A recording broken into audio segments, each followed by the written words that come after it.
Greetings. I have a wide diversity of channels that I subscribe to, that I watch, covering all kinds of subjects. Many are here in the pagan community. Some are in the more specific tarot community. Some are in the gardening community, or even perhaps a lot of the homesteaders, the homesteading community, among others. But one thing that I find that everybody seems to share in common are what we call here the haul videos, H-A-U-L videos, where we love to share things that we picked up for very, with bargains, great bargains. Many people shop at Goodwill or Salvation Army. Many people shop at garage sales. Some places are called yard sales. Whatever, always acquiring more and more stuff. Well, I'm of the mindset at this point in my age, I'm sort of, my husband and I at this age, we're at the age, point of our life, where we're trying really hard to get rid of what we have. Because we've been married for, 46 years. We've had a home for 46 years. Our parents are all deceased, and they had a lot of stuff. They had been all married for 50 years or so. And we have a lot of family things given to us. We had children, we grew children in the home, that when they left the home, they didn't always take their things with them. So we have a lot of stuff in our house that we would really like to get rid of. On top of that, we belong to a hobby that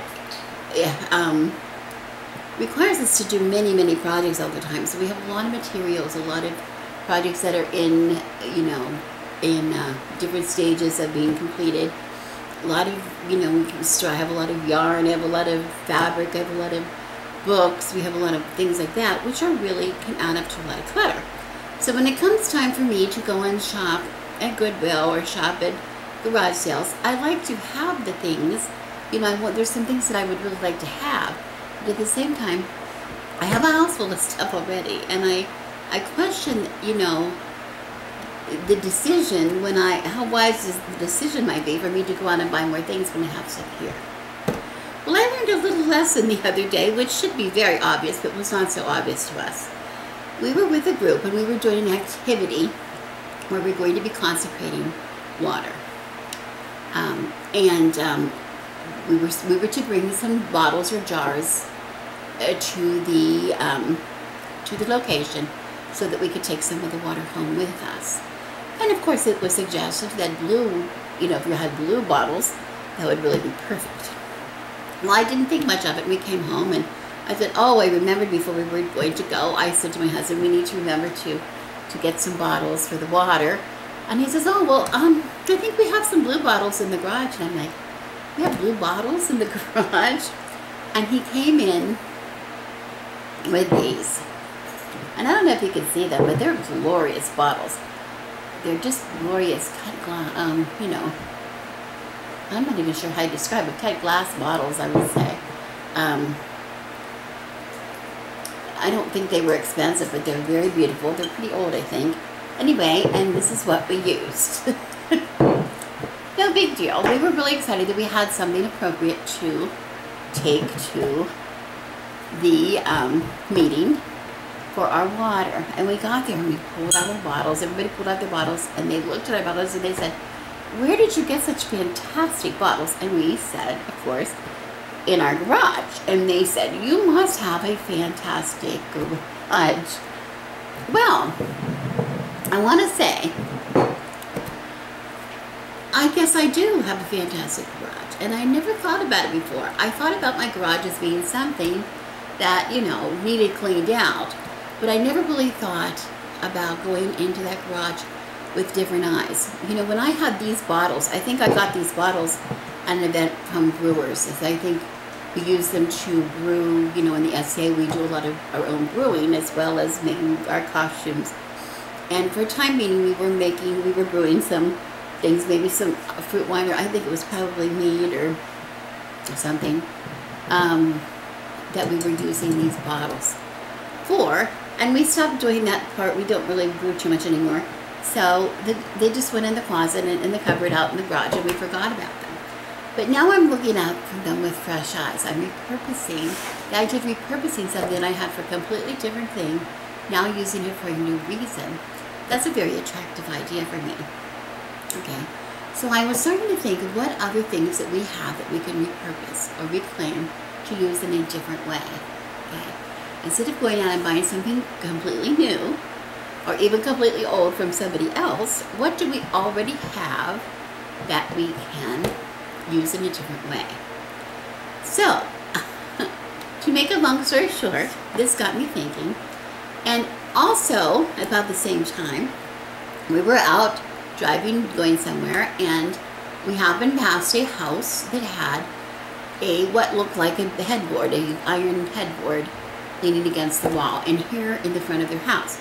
And here, in this neighborhood, at least, in most of Southern California, I believe, when people don't want something, they just put it down on the curb, and that means, if you want it, please take it.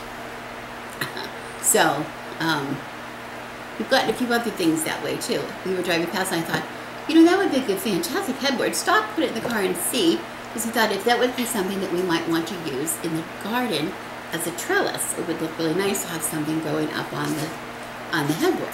When we got it to put in the car, we realized it wasn't just the headboard, but it also had the end pieces that maybe were, because it had been originally a daybed. And I thought, well, that's cool, because maybe one of those would be a cool gate or something for the garden. So we took them, we put them in the car, thinking we'll either use them, or if we don't decide not to, then we'll put them back out on the curb and somebody else will find them. So I have a little video here today showing what we did with that when we shopped. That wasn't shopping our garage, that was shopping somebody else's garage. The difference between that and shopping somebody else's garage at a garage sale is we paid $0 for this project, okay? And we made $0 by combining what we found for free in front of a neighbor's house, plus what we did, we added some things that we did have in our garage, and we came up with a whole new use, a whole new life for this, what was just parts of an old daybed. Okay, so I got to thinking, I think this is the first of a series, I hope, to have here on my channel of shopping my garage. So stay tuned. Okay, what you see here is my husband turning a junk beside the curb find into something that we're going to use out, hopefully, out in our gazebo. We're having a party. I am filming your back end. I'm so sorry. Yeah. This is my husband showing you his good side. There's my husband. Say hi, honey. Wait. Get your face. Get your face. Okay. Hi. Okay. I'm sorry about that. Okay. I just wanted to show you what this is. And we have it here in the living room because it's a workshop. It's a workshop because I have, if you were following me on Facebook, I have a little bit problem with my knee, and he's doing it right here so I can sort of sit and supervise. But as you can see, this was a daybed. It was a daybed, which we didn't realize it was a daybed. It was sitting on the curb out on the street, what people do here when they want rid of something, put it on the street and somebody will take it. We thought at first it was just the headboard here, which I thought would be lovely out in the garden somewhere. I was going to use it in the garden, letting something grow up it as a trellis. Use it as a trellis, or maybe use it as a gate. When I saw these two, the arms, what would you call those? The arms? Sides. The sides. Okay. But anyway, we got the idea, why not make a daybed? It would be lovely. We're having a party with a gypsy theme, which sort of inspired it, but also we have a gazebo that's perfect for napping. Anyway, we had this other thing we had was make a camp bed, which we used to use in our pavilion for our grandson when he was small. And what my husband here is doing is trying to redo the frame. He's adjusting, he's adding some wood here on the end. Point to the end where you're adding that wood, that piece of wood on the end. This is going to be the rail that hooks up here. Then he's got to hook something. See, there was a place to hook and nothing to hook. Nothing there, like a bed frame or something was there. It's not there anymore.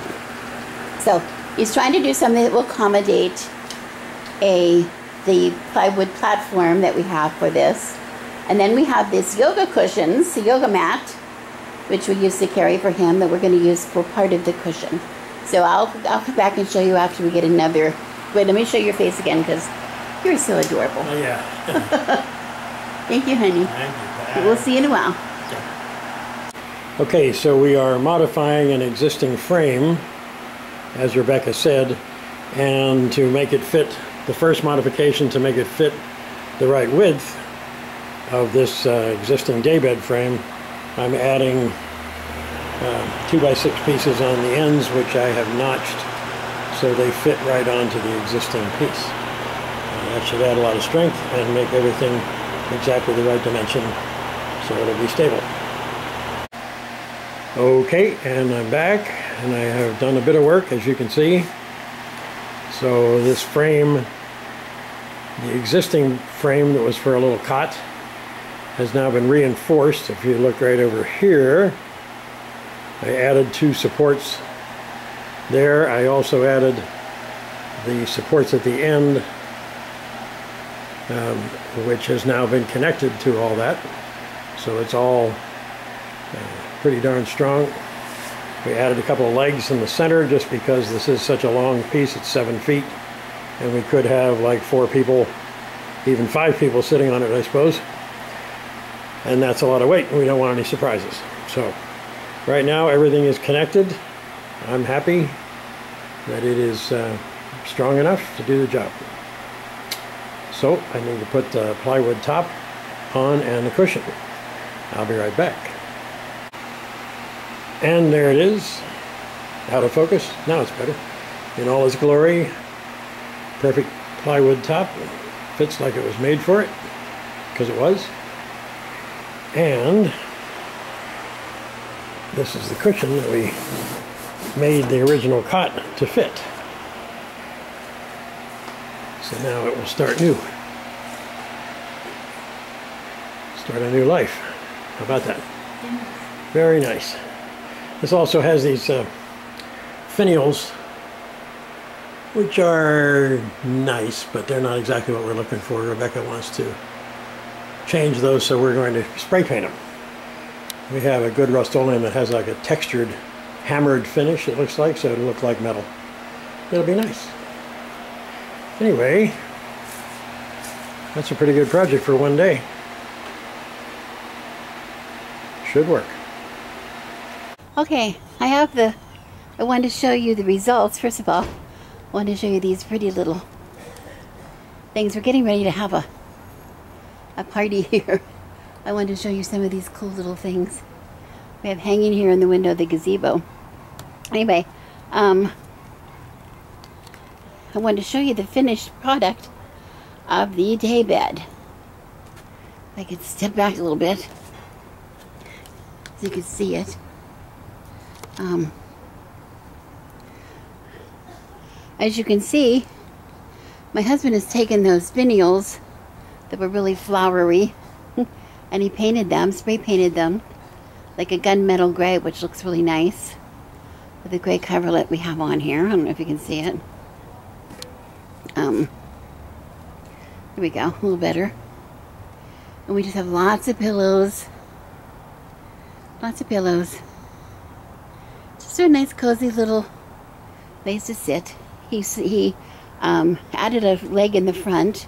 Since the camp bed originally had been designed to sit on the floor, he added a supporting leg in the front because it's a pretty wide